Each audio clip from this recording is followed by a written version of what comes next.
Je suis flic depuis 3 ans maintenant. Beaucoup de rencontres bizarres et inquiétantes sont arrivées, mais cet incident reste encore si frais dans ma mémoire. C'était un lundi soir normal. Mon coéquipier, Luis et moi étions garés sur l'autoroute, vérifiant le radar pour calculer la vitesse des voitures de qui passaient. On était tous les deux assis dans la voiture quand une voiture blanche nous a dépassés à toute allure. Le bruit de la voiture qui passait était si soudain qu'on n'a pas pris une seconde pour la suivre immédiatement. Bon sang, pourquoi tant de hâte? On ne peut pas les perdre, putain, c'est sûr. En disant ça, j'ai appuyé fort sur l'accélérateur et Luis a allumé la sirène de la voiture de police. En entendant la sirène, la voiture a accéléré encore plus. Et c'est là que j'ai vu que la plaque était abîmée dans un coin. Comme si quelqu'un l'avait frappée de colère. En poursuivant la voiture suspecte, j'ai regardé Luis et dit « T'as vu le numéro de plaque ?»« Ouais. » Il y a un truc qui cloche avec la personne qui conduit cette voiture. Soudain, Luis a sorti le mégaphone, s'est penché par la fenêtre de la voiture en marche, presque jusqu'à la taille, et a commencé à parler. « Arrêtez la voiture, je répète, arrêtez la voiture. » Mais le conducteur n'a pas obéi. Qui que vous soyez au volant, on vous demande de vous arrêter immédiatement. C'était excitant de poursuivre la voiture tout en faisant ces annonces simultanément. Après 5 minutes de plus de poursuite, nous avons quitté l'autoroute et sommes entrés dans la ville. À ce moment-là, la circulation normale nous a ralenti et le conducteur a dû réduire sa vitesse. Dès que j'ai réalisé ça, j'ai esquivé les voitures et me suis rapproché complètement du véhicule. Arrêtez la voiture, tout de suite. Entendant l'avertissement final, la voiture s'est arrêtée. Luis et moi sommes sortis, armes en main au cas où, et avons marché lentement vers cette voiture qu'on poursuivait. En arrivant aux fenêtres côté conducteur et passager, nous étions stupéfaits. Un homme blanc d'âge moyen était au volant, et sur le siège passager, une femme enceinte. Les cheveux de la femme étaient tout ébouriffés, et elle avait une apparence très peu hygiénique. Ses vêtements étaient sales et sentaient mauvais. L'homme portait un short et n'avait rien sur le haut du corps. Me voyant les examiner, la femme a claqué des doigts devant mon visage et dit d'une voix rauque et imposante « La police n'est-elle pas censée aider les gens ?»« Pardon, vous m'avez bien entendu, officier. Je m'attendais à ce qu'il soit intimidé, mais au contraire, son attitude était tout l'opposé. J'ai demandé « Pourquoi ne vous êtes-vous pas arrêté ?»« Oh mon Dieu, c'est à ce niveau que le pays est tombé. Ouvrez les yeux, officier. Je suis enceinte. Mon mari m'emmène à l'hôpital. » En disant cela, elle a passé sa main sale et boueuse sur son ventre et m'a fait un grand sourire inquiétant. Sa façon de sourire m'a donné des frissons. Luis se tenait à la fenêtre côté conducteur. Il a regardé le mari et a demandé « D'où venez-vous? Est-ce vraiment nécessaire maintenant, officier? Vos questions ne peuvent pas attendre un peu? » « Non, madame, elles ne peuvent pas. Bien que tu n'aies pas répondu à ma question, d'où venez-vous? » « Oh mon Dieu, officier, est-il juste de retenir une femme enceinte pour un interrogatoire stupide? Je suis père de 3 enfants et je sais reconnaître quand une femme va accoucher. Vous semblez détendu, pas comme si vous alliez accoucher maintenant. » À cet instant, le visage de la femme pâlit. Elle m'a regardé et a commencé à faire une scène. « Apprenez à votre collègue à se comporter en citoyen. Il va me faire la leçon sur le corps féminin maintenant? Écoutez, madame, pas besoin de devenir agressive. Donnez-nous les bonnes infos et nous vous conduirons à l'hôpital nous-mêmes. C'est si dur de comprendre que je suis dans une situation d'urgence. Laissez-nous partir. » C'est là que Luis a perdu patience et a frappé le capot de la voiture en criant « Si c'est urgent, pourquoi avoir dépassé 2 panneaux d'hôpital en venant ici ?» En entendant cela, l'homme prit enfin la parole. « On a juste paniqué un peu quand vous avez commencé à nous suivre. Ouais, vous nous avez fait flipper. Laissez-nous partir, d'accord? On vous laissera partir quand on le décidera. Réponds à la question que mon pote vient de te poser. On habitait en périphérie. C'est pour ça qu'on va en ville. C'était juste un malentendu, officier. Vous n'avez rien à craindre. » Mais peu importe ses sourires pour nous convaincre, je sentais quelque chose de louche. Soudain, j'ai entendu des coups et des grognements venant du coffre de la voiture. Luis a pointé son arme sur l'homme et a crié « C'est quoi ça? Qu'est-ce que tu as dans le coffre? De quoi tu parles? Il n'y a rien dans le coffre. Allez quoi? Ouvre le coffre. Ouvre-le maintenant !» J'ai saisi mon talkie-walkie et appelé des renforts sans perdre une seconde. Luis gardait son arme pointée sur le mari pendant que je m'approchais du coffre qui s'ouvrait. Une fois fait, nous avons trouvé un homme horrifié, scotché et attaché par les mains, allongé dans le coffre. Il était couvert de sueur, ses yeux étaient remplis de terreur. Dès qu'il a vu mon visage, il a bondi hors du coffre, tombant sur la route. J'ai détaché ses mains et il a éclaté en larmes de joie. « Eh bien, merci, officier. Il mente. C'est... C'est ma voiture. Ils l'ont volée et m'ont forcé à entrer dans ce coffre. Oh, s'il vous plaît, croyez-moi. À ce moment-là, les renforts sont arrivés et nous avons aidé l'homme à recevoir des soins médicaux. Les ambulanciers sont venus s'occuper de lui. Pendant ce temps, Louis et moi avons demandé au mari et à la femme de sortir de la voiture. Devinant que leur plan diabolique de voler cette voiture et kidnapper le propriétaire touchait à sa fin, le duo a fait l'impensable. Dès que leurs pieds ont touché le sol, la femme a sorti des boules de journaux de son ventre et les a lancées sur nous. Ça a été un choc d'apprendre que la femme n'était jamais enceinte. Et tout ce temps, elle et son mari nous bluffaient. Ça m'a prise au dépourvu. Avant que je puisse réagir, le duo s'est mis à courir. Mais Louis et moi avons tiré en l'air et j'ai crié. La prochaine balle sera dans vos genoux, les gars. D'accord, d'accord. Ne tirez pas, s'il vous plaît, non. Si vous avez des armes, rendez-les maintenant, ou sinon... Non, ne tirez pas. Nous n'avons pas d'armes. Elle dit la vérité. S'il vous plaît. Les coups de feu les ont fait s'arrêter. On a arrêté ce duo criminel et découvert qu'ils avaient d'autres accusations ces derniers mois. Vol, vol à l'étalage, coups et blessures, et bien plus encore. Ils sont maintenant derrière les barreaux. Chaque Noël, Louis et moi recevons des cadeaux de la famille du propriétaire de la voiture que nous avons sauvé cette nuit-là. Ça me choque encore comment cette femme a feint d'être enceinte pour détourner les soupçons. Chapeau à Louis pour son remarquable sens de l'observation.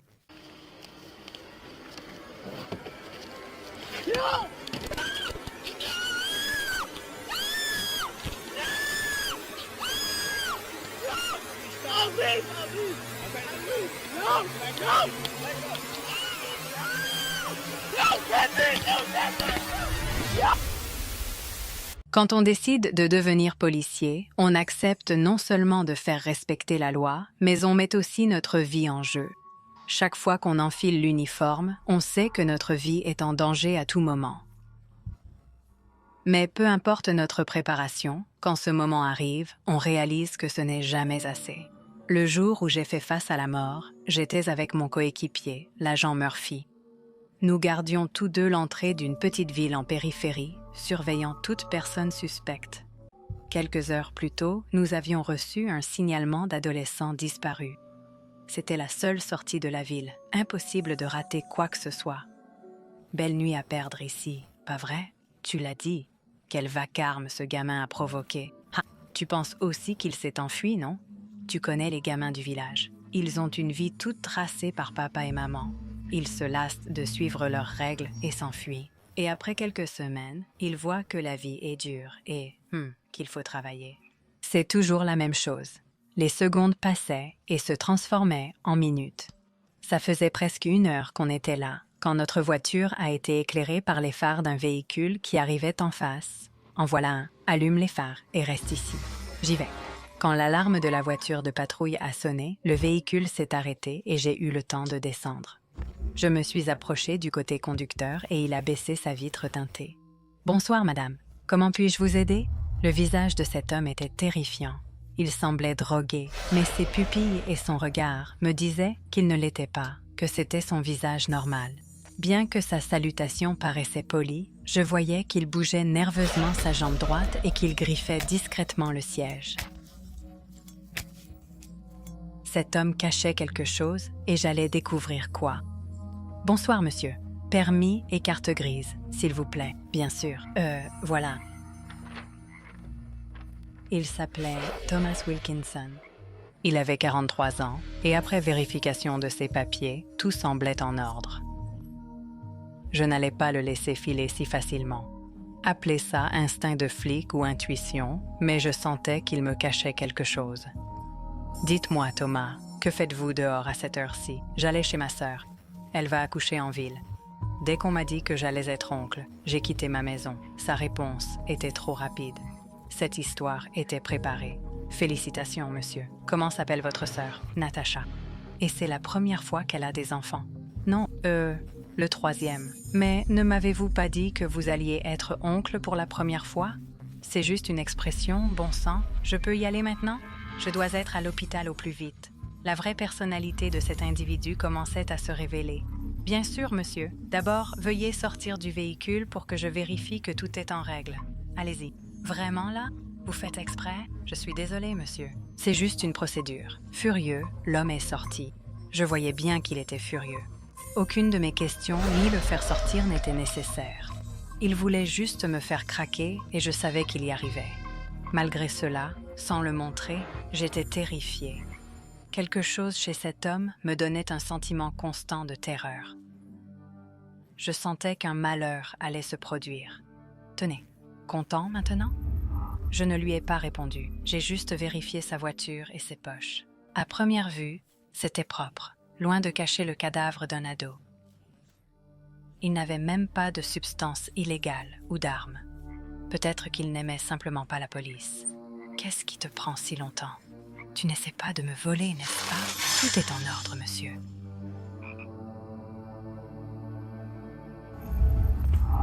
Donne-moi mes fichus papiers. Monsieur, je vous rappelle que vous pouvez partir, mais pas insulter un policier. Pendant que je parlais, quelque chose a attiré mon attention. La banquette arrière était légèrement surélevée. Un bout de sac noir en dépassait. En même temps, j'ai remarqué quelque chose que je n'avais jamais vu avant. Sous le siège, il y avait de la terre. Je devais gagner du temps pendant que j'appelais mon partenaire. Monsieur, j'ai oublié de vérifier un document. Veuillez me les rendre et attendre dans la voiture. Le regard de l'homme a changé. Son visage de fureur et de cruauté est devenu blanc et froid. Sans rien me dire, l'homme s'est approché pour me donner les papiers et quand j'ai tendu les mains, mon cœur a failli s'arrêter. De son autre main, il pointait une arme droit sur ma poitrine. J'ai tenté de résister et de me mettre à l'abri, mais il m'a vite attrapé par les cheveux et tiré dans sa voiture. À ce moment-là, tout mon entraînement était inutile. Rien ne pouvait me préparer à affronter un homme qui tentait de me faire passer par la fenêtre de sa voiture pour m'enlever. J'ai réussi à m'échapper, mais quand j'allais sortir mon arme, l'homme me visait à nouveau. Lâche ton arme maintenant. La voix de Murphy a résonné dans la forêt. Mon partenaire était à côté de moi, braquant son arme sur l'homme pendant qu'il pointait la sienne sur moi. Son visage haineux était toujours aussi présent. L'homme n'allait pas cesser sa soif de sang juste parce qu'un pistolet visait sa tête. À cet instant, j'ai senti mon destin scellé et je ne pouvais rien y faire. Dans la seconde la plus lente de ma vie, la détente de son arme s'est déclenchée. En cette fraction de seconde, j'ai vu toute ma vie défiler devant mes yeux. Je croyais que c'était la fin, mais par chance incroyable, rien de tout cela n'était vrai. La balle n'a jamais quitté l'arme de l'homme. J'ai profité de ce moment de chance et confusion pour me jeter sur lui et lui arracher l'arme. J'ai reculé, et alors qu'il s'apprêtait à se battre, Murphy le tenait en joue. Peu après, 2 autres voitures de patrouille nous ont rejoints et Murphy l'a mis dans la voiture. En fouillant le véhicule, ils ont trouvé plusieurs sacs noirs sous le siège. Cette nuit-là, nous n'avons pas pu dire à la famille que l'adolescent reviendrait vivant. Aujourd'hui, l'homme est derrière les barreaux à perpétuité, lié à 17 autres cas similaires. Désormais, il ne fera plus jamais de mal à personne. Moi, je risque encore ma vie chaque jour. Une seule chose a changé. Avant de partir, je serre mes enfants plus fort, car ce jour pourrait être notre dernier.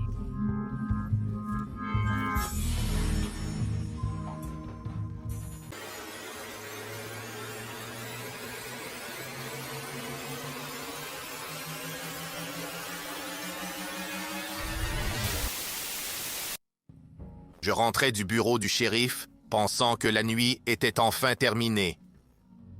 À seulement 2 kilomètres de chez moi, le standardiste du 911 m'a appelé.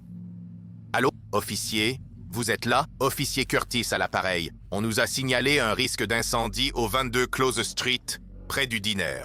Le camion de pompiers est en route, moi aussi. J'ai fait demi-tour et me suis dirigé vers le lieu à toute vitesse. Le standardiste du 911 continuait à me guider vers la scène. Après le dernier virage à gauche, j'ai vu un véhicule en feu garé près du trottoir. Il y avait un diner plongé dans l'obscurité totale. Je me suis vite garé et suis sorti, arme à la main. C'était un gros pick-up complètement en flammes. Soit il a pris feu, ce qui semblait impossible vu l'absence d'accident, soit quelqu'un l'avait brûlé intentionnellement. Non. C'est alors que j'ai entendu une femme crier depuis le drive-in. J'ai besoin de renforts au 22 Close Street immédiatement. On doit y aller maintenant. Les renforts sont en route.